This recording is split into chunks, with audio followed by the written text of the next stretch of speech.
Dati kasi nakabili rin ako ng trottinette. Kaya lang yun, galing yun dun sa tropa ko na Chinese. Bali second hand lang siya. Binebenta siya sa akin ng 200 pero nakuha ko lang siya ng 180 kasi tropa ko nga yun. Kaya yun, baga nakatipid ako doon. Bali yun ang ginamit ko ng almost 6 months ko yata ginamit yun.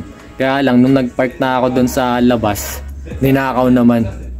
Baga first time ko magpark sa labas nung bagong taon, ninakaw naman siya doon. Kasi nung sa hotel na pinapasokan ko nung araw na yun, nung bagong taon, baga maraming kliyente tapos maraming bagahe. I mean maraming mga luggage na nandun nakapark dun sa labas, nandun sa loob yung trottinette ko. Tapos yun nga, wala nang mapagparkan. Ang sabi sa akin, ilabas ko muna nung araw na yun. Pero may lock yun. Tapos nung pag-uwi ko naman, doon naman ako nagkaroon ng problema. Pag-uwi ko, hindi ko na nakita. Kumbaga dun sa pinagparkan ko, na although nakalock siya, ninakaw pa rin. Kumbaga siguro natripan niya yung trottinette ko kahit ganun lang yun, pero bilang ko siya ng accessories. Tapos yun, okay yung itsura niya kaya medyo bago pa kahit second hand. Pogi din kaya niya napag-interesan yung trottinette ko na yun. Kaya naiisip ko bumili ulit ng bago para makatipid ako sa oras. Yun talagang hinahabol ko yung oras lalo na pag-uwi ako o kaya pag papasok.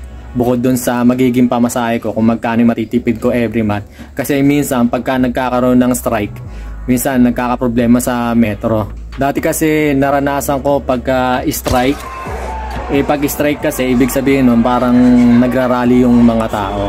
Kumbaga importante kasi sa nila dito yung human rights, kaya may araw talaga sila na para mag-rally, binibigyan sila ng araw para mag-rally kung ano yung mga pinaglalaban nila kasi importante dito yung human rights. Kaya yun, pagka yung strike na yun, minsan nawawalan talaga ng biyahe kahit sa mga train, sa metro, sa bus nawawalan ng biyahe. Kaya naranasan ko yun. Kaya pagka may trottinette ka, halimbawa gano'n, kung may pasok ka nung araw na yun, edi wala kang magiging problema sa biyahe.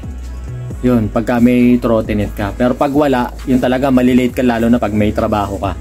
Karamihan pag may strike, maraming walang pasok o kaya nahihirapan pumasok kasi nga walang biyahe. Kaya mas maigi talaga na may trottinette ka pag mga pagkakataong ganun.